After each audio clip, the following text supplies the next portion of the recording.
My name is Karen, and I am a 38-year-old office worker. I have been married to Paul for 3 years, who I met through a family friend. My family is somewhat wealthy, and since my sister Janet and I are the only children, our relatives were concerned about who would inherit our family's assets. This is why they introduced me to Paul. Paul moved in with us at my family home shortly after we met. My mom had passed away a few years before, so it was just my dad, my husband, and me living together. Paul was very nice and took good care of my father. However, the family friend who introduced us warned me just before our wedding that Paul was very interested in money. This worried me, but Paul didn't show any signs of greed, so we got married. Even so, I kept an eye on him because of what the family friend said. Paul didn't seem greedy, but he was curious about my father's wealth. He often asked about it casually when he and my father were drinking together, but since my father spoke openly about it, I wasn't too concerned. Paul also took an interest in my sister Janet, who is 6 years younger than me and very lively and outgoing, unlike my calm nature. Janet has flashy relationships with men and looks quite different from me, which surprised Paul when he first saw her. Watching Paul be fascinated by Janet, who was so different from me, made me feel uneasy. One day, when Paul found out I couldn't inherit my father's estate, he yelled at me, "You can't inherit the property. I have no use for you anymore. We're getting divorced right now." Later, after he remarried, I got my revenge on him and my sister. At first, I believed that having a beautiful sister meant there was nothing to worry about, but I eventually realized the reasons behind our relatives' concerns. My father doted on my sister, providing her with every opportunity, including the chance to attend both college and community college after graduating. However, my sister lacked a clear purpose for her education. She seemed mainly interested in avoiding work. Our mother tried to encourage her to get a job immediately after her first college graduation, but my father supported her decision to continue her education at community college. After completing her studies there, she secured a position at a company owned by one of my father's acquaintances. This job, however, lasted only 6 months. She resigned with the unexpected excuse that she couldn't showcase her talents at that workplace. Both my mother and I were taken aback. My sister spoke as if she fully understood the job, despite her minimal experience. My father, ever her supporter, quickly found her another job. It wasn't long after she started this new role that my mother fell ill and was hospitalized. During this time, my sister visited her daily, frequently taking time off from her new job. She eventually resigned from this position too, claiming she needed to care for our mother. But her idea of care involved mostly chatting with our mother or being engrossed in her mobile phone in the waiting room. I found myself handling practical tasks, such as changing my mother's hospital laundry, while my sister offered little real assistance. It may have been comforting for my mother to have company, but her condition deteriorated about a month after she was hospitalized. She soon reached a point where she could no longer speak. Within 3 weeks of her condition worsening, my mother passed away. The suddenness of her passing left both my father and sister too shaken to even prepare for the funeral. This left a significant burden on me during an already difficult time. After my mother passed away, I found myself handling all the arrangements. Fortunately, our relatives helped, and we were able to bid farewell to her peacefully.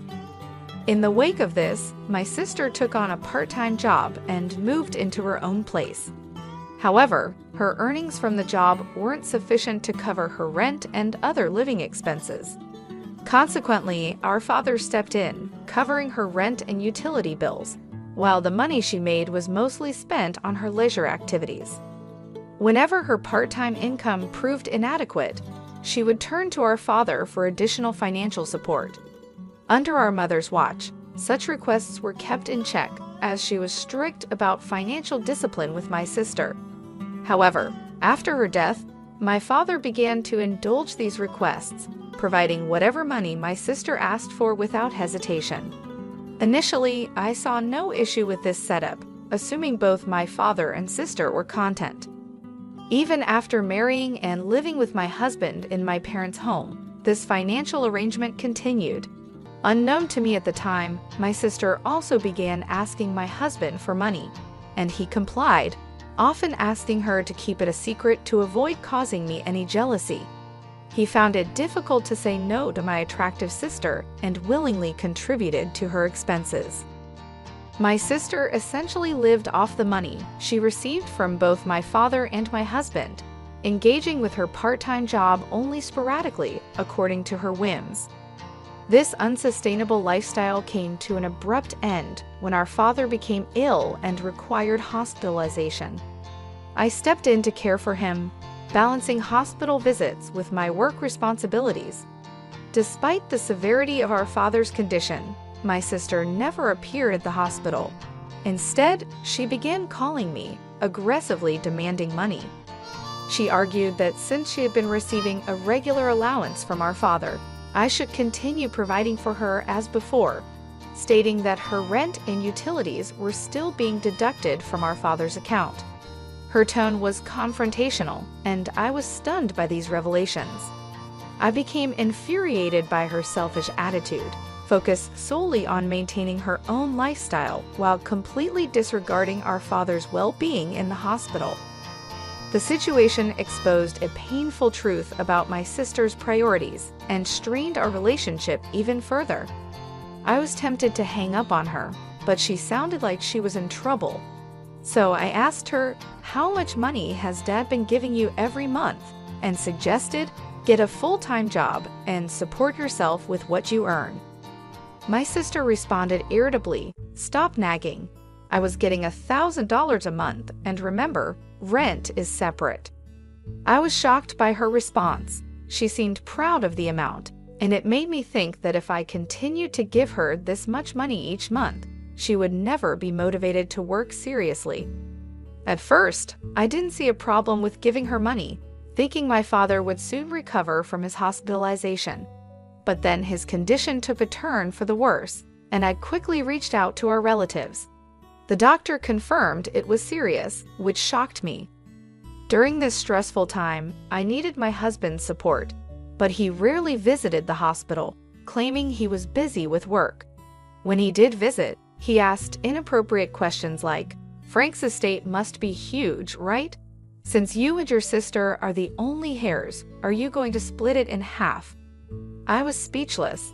My husband seemed only interested in the inheritance, and I felt a mix of realization and disgust, understanding what the relatives meant when they said he was obsessed with money.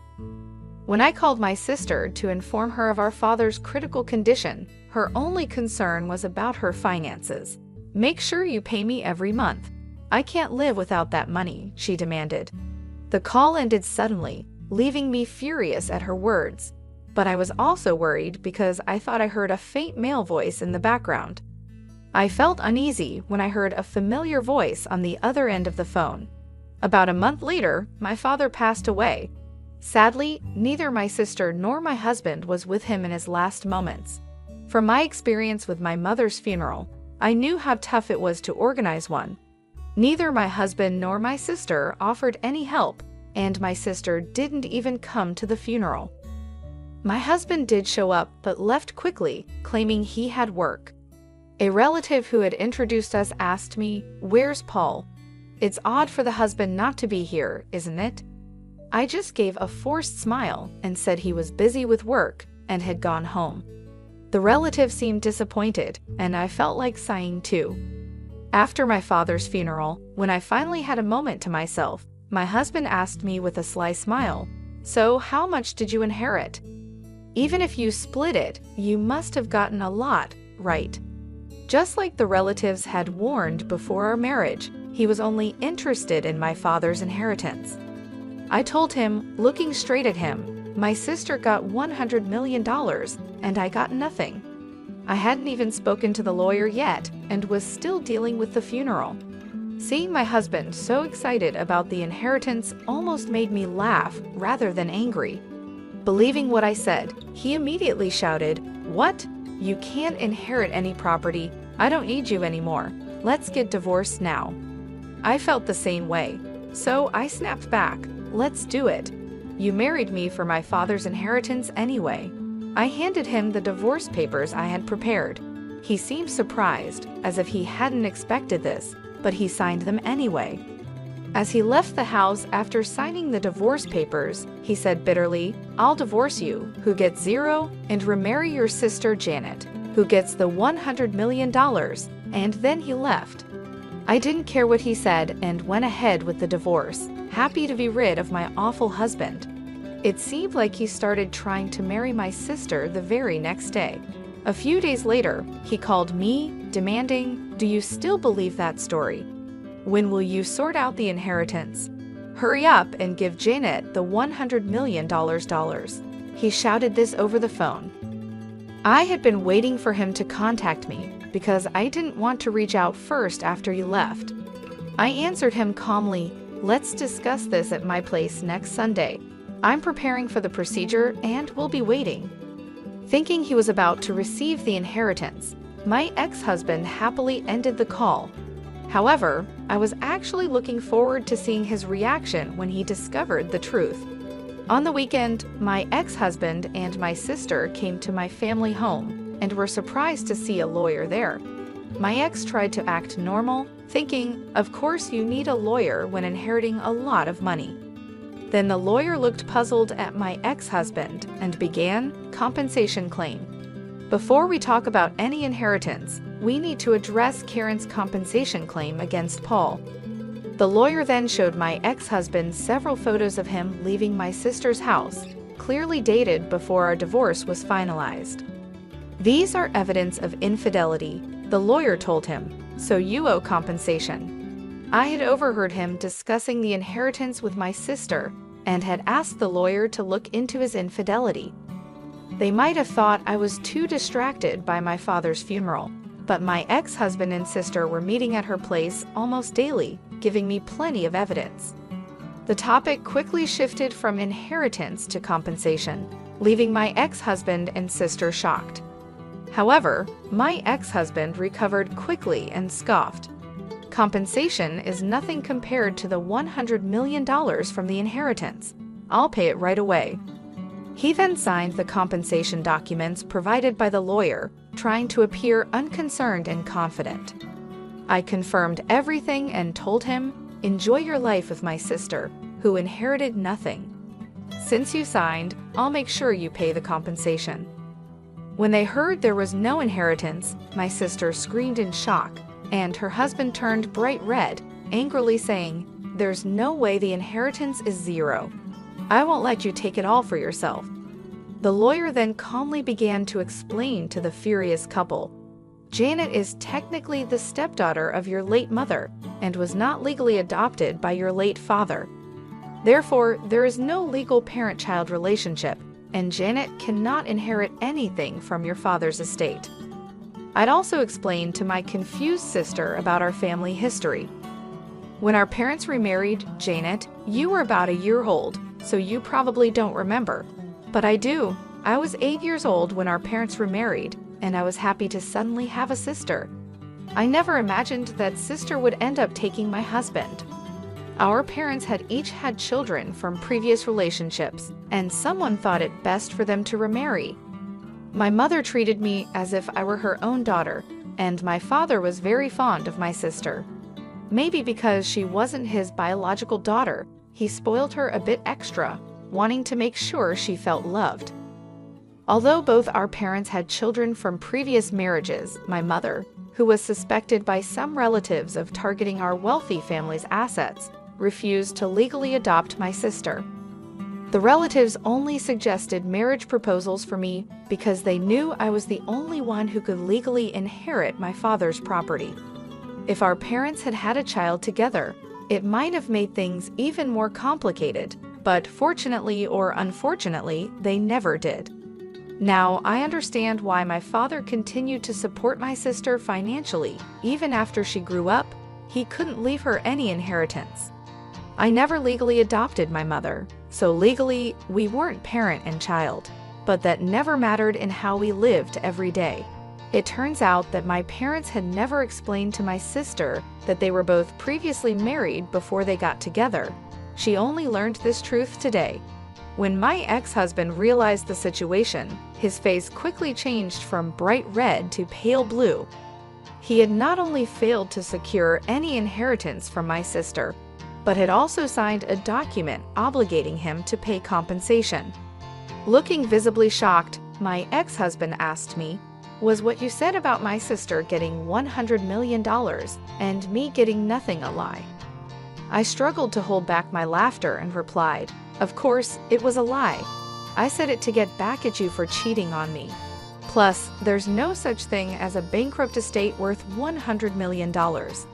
Even my wealthy father didn't have that kind of money."